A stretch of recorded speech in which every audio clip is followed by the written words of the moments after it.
everyone. This is B. Prabakaran, Assistant Professor of English from St.Joseph College of Arts and Science at Cuddalore. Today we are going to look upon the topic University Wits. So it's a group of writers who lived during the time of Elizabethan age. So in this video we are going to discuss about the works of them and also what are the significance of those writers. So let us start the topic university wits. We all know that wit means it's a knowledgeable statement.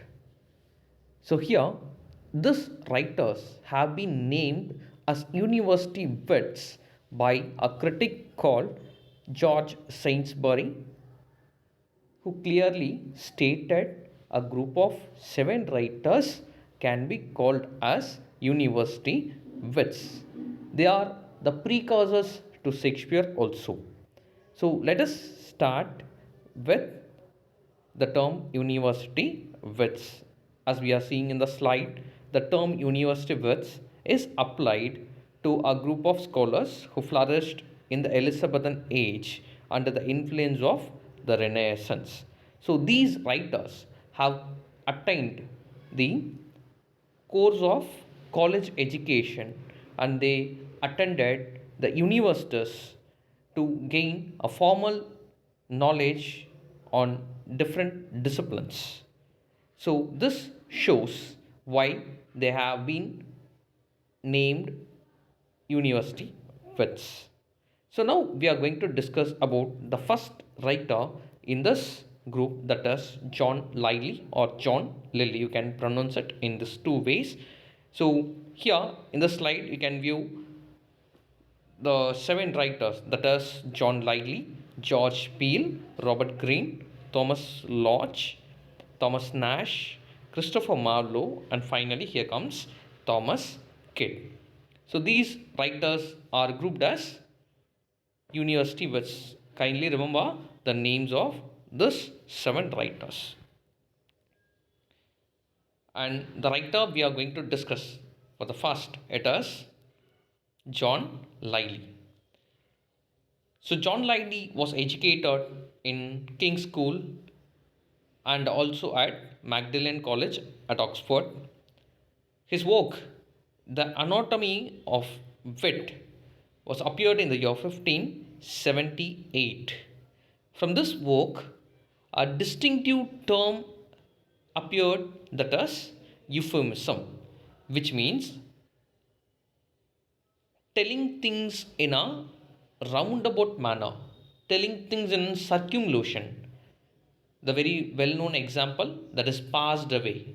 So we use this term to state someone's death in a polite sense. So this word comes from this book, that is Euphues, The Anatomy of Wit, which appeared in the year 1578.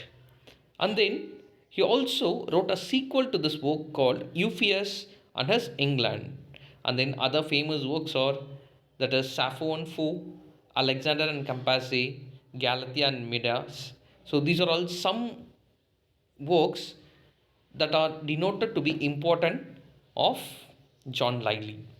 And then you have the next writer, that is George Peele.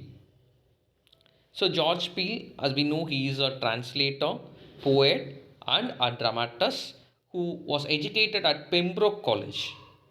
His books are famously, that is Arrangement of Paris. It was published in the year 1584, and Edward the First in the year 1593, and then the Battle of Alcazar in the year 1594, the Love of King David and Fair Bathsheba in the year 1599, and the very famous work, that is the Old Wives' Tale, it was in the year 1595. So that is George Peele, and then the next writer, it is Robert Greene. So Robert Greene, he is one of the most famous university wits who has been educated in Oxford, and he is well known for the criticism he kept on Shakespeare. He called Shakespeare in his book The Grotesque Both of Wit as abstract crow beautified with our feathers. So one of the most important criticism kept on Shakespeare by this university vet, and it is considered that he might have died in the plague which was very prevalent at the time of Elizabethan age, and the works of Robert Greene are Orlando Furioso and Looking Glass to London and England, and then another famous work that is Ferrar Bacon and Ferrar Bungay. So these are all some works of Robert Greene, and then the next writer we are going to discuss, that is Thomas Lodge. Thomas Lodge was educated in a Trinity College. He was also a dramatist and doctor, and he is the one who gave the first reply to Stephen Gosson's School of Abuse. We all know that Sidney wrote a reply for Stephen Gosson's School of Abuse where he criticized about poetry. For that, he wrote the Apology for Poetry, which was famous among the literature students. But before Sidney, Thomas Lodge was the first person to write a reply for Stephen Gosson's The School of Abuse, entitled Defense of Poesy. And the other works of him were The Wounds of Civil War, which was published in the year 1594, and the most important work, Rosalind, which served as a source work for Shakespeare's As You Like It. Mostly this question will be appearing in competitive examination, so please do remember the work Rosalind, which served as a source work for Shakespeare's As You Like It. And then we are going to look upon the next writer, that is Thomas Nash. So Thomas Nash, he was educated in St. John's College, which is in Cambridge, and his most celebrated work was The Unfortunate Traveller, or else it has a subtitle called The Life of Jack Wilton. And this work can be categorized as a picaresque novel, because picaresque novel is a sort of genre which centers on a rogue or a rascal who never has an aim to be achieved in his or her life. So it's clear when a story or when a plot centers on the protagonist who doesn't have a great aim to be achieved in his or her life, that work can be called as a picaresque novel. And one of the most famous work, it is The Unfortunate Traveller, or else again it is as a subtitle called The Life of Jack Wilton. Then he also wrote another famous work called The Anatomy of Absurdity, which is a reply to the criticism kept on the poems. So these are all the works written by Thomas Nash, and the another famous work, it is The Terror of the Night. So the next writer we are going to discuss, that is Christopher Marlowe. So Christopher Marlowe, we all might have come across his famous work, The Dr. Faustus, where he describes the beauty of Helen with a famous line, "Was this the face that launched the thousand ships?" So one of the purple platters in literature, and this writer has opened the story Dr. Faustus with the myth of, or the story of, the Icarus. So that is the unique identification of this drama.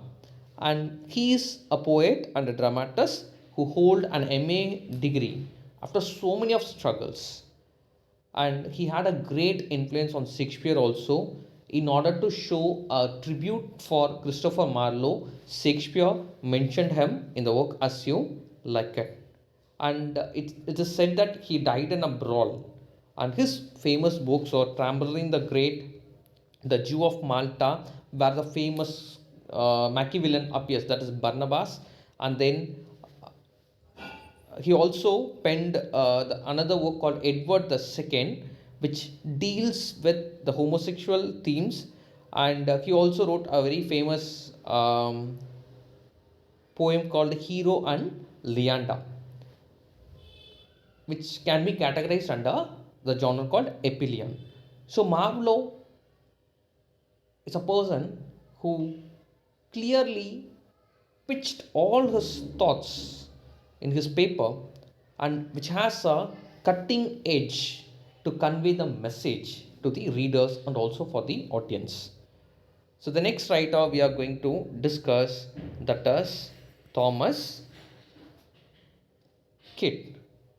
So the last person of this group, and he is known as the sporting kid. His famous work was the Spanish tragedy. It also has a subtitle called Hieronymo is Mad Again, which speaks about how Hieronymo suffers after the death of his son Horatio, and in what way he planned to take revenge. So it's a revenge tragedy, and it also had the play within a play in it. And the other works are Geronimo and Cornelia are the famous works of Thomas Kyd. So with this information, we are coming to an end for the university Wits.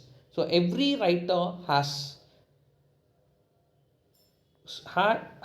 a strong pitch in the literature because of their writings and the enormous information they have provided in the text. When we read the original text of the writer of this university books, we will come across so many of information loaded in the text line by line. A good example is the Spanish tragedy, where he touched all the myths in the Greek literature also. So, with this, I conclude this video.